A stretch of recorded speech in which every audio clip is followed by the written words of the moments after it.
Hi, my name is Tyler with Electric Personal Training, and this is the leg press.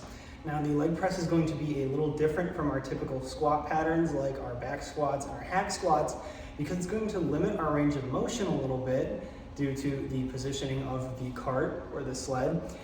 And we are going to be working more of the middle position of the quads functionality, which is going to allow us to incorporate it with a squat pattern to fully work the quads range of motion. You don't have to worry about doing squats and leg press and calling it redundant. They are very similar, but you are going to work the quads slightly differently, so you can program both in the same workout if you like. Now, a common thing between a lot of our leg machines and the leg press is going to have a lot of external stability, so balance is not going to be an issue. Now, it may be that you find a little bit of lower back pain in doing the leg press, and we're going to address that by keeping our hips on the pad. We don't want to come down to the point where our hips and our pelvis is coming off the pad, causing our lower back to compensate for that. For that reason, we're only going to go as far as we can without letting our hips come off the pad. It's going to look just like a squat, like so. We're going to position our feet about shoulder width apart, a regular position for a squat. We're going to press up, drop the catch, and squat.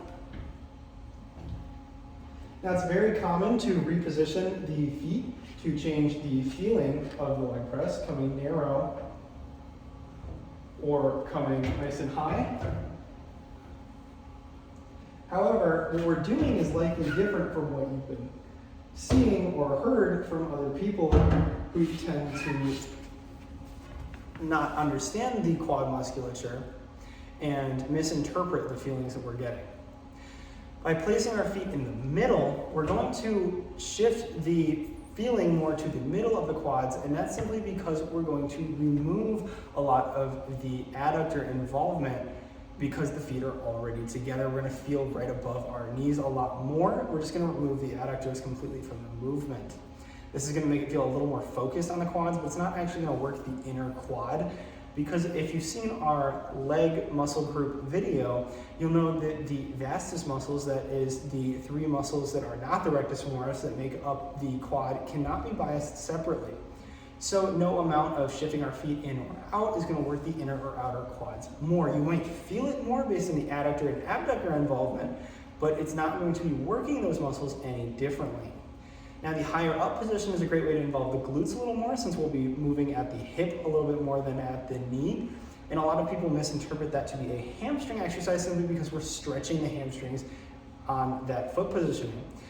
Now, if you've seen the leg video, which if you haven't, I highly recommend you check out when you are programming for your legs, the hamstrings are going to perform knee flexion. We're bringing the knee like so, we're bringing our heel towards our glutes. We're not doing that with any load here, we're just lowering the weight down. That's not going to engage the hamstrings. So it's not the hamstrings we're working, but the glutes with the higher foot positioning. And we can do vice versa. We can move our feet a little bit down to get more quads. That's about it for the leg press. It's not too complicated of an exercise. It's a great thing to throw into your leg day if you're looking for more mid-range work with your quads, as well as an exercise that is easy to load and has high internal stability. There's not really many downsides with the leg press. It's a great overall machine. However, I do recommend adding a squat to your programming if you're doing lots of leg press. I don't recommend programming only leg press unless you have other circumstances that prevent you from doing typical squats. And that's about going to wrap it up for this one. Thank you so much for watching. If you like this content and want to see more fitness content from EPT, go ahead and subscribe here for more videos, as well as on Facebook and Instagram at EPT Evanston. And if you haven't already, check out our free fitness tracking app on the App Store for free, available now.